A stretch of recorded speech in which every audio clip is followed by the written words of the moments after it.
Inepetisyon ng mga taga-Mandaluyong na wag muna silang singilin ng Manila Water sa konsumo. Total naman daw ay sobra silang naperwisyo sa problema sa supply ng tubig. Pero sabi po ng MWSS, hindi nila mapipilit dito ang Manila Water. Nakatutok si Maki Pulido. Noong March 4, nagising ang mga taga-barangay Barangka Ibaba, Mandaluyong City na wala ng tubig sa mga gripo nila.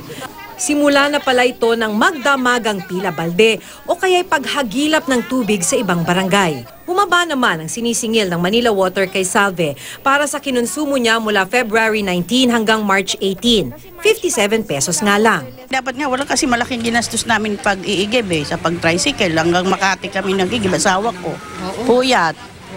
Nagastos kami ilang daan yung sa pag-ano. Kaya nagpapaikot ngayon ang petisyon ng mga residente ng Mandaluyong City. Ang gusto lang naman daw nila, wag na silang pagbayarin. Total, wala namang tubig. Pero bukod sa mismong konsumo, marami pang ibang binabayaran ang mga consumer. Tulad ng FCDA, Foreign Currency Differential Adjustment, Environmental Charge, Maintenance Service Charge, pati Value Added Tax. Grabing hirap.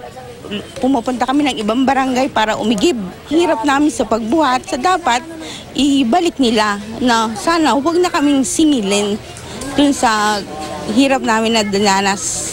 Pati ang MWSS Regulatory Office nakikiusap na wala na munang singilan. Pero hindi lang panahong walang tubig ang hiling nila.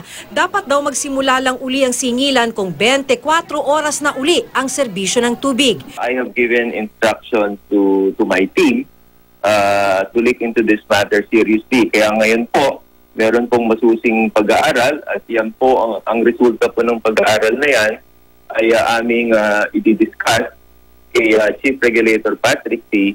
sa Lunes. Kung hindi pumayag ang Manila Water, may probisyon sa concession agreement na dapat may rebate.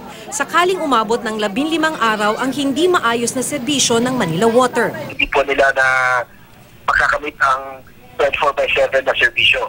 Ang 15th day po ay this Saturday po. Pag hindi po ma-normalize by Saturday po yan, ay pwede na po natin padala sila ng notice. Papadala po natin sila notice to explain. Parang refund ang rebate pero hindi ito matatanggap ng cash. Mababawasan o kaya'y walang singil ang mga susunod na water bill. Kung sakali, hindi naman ito agad mangyayari kasi daraan pa sa proseso at magkwekwentahan pa kung magkano. Maki Pulido, Nakatutok, 24 Oras.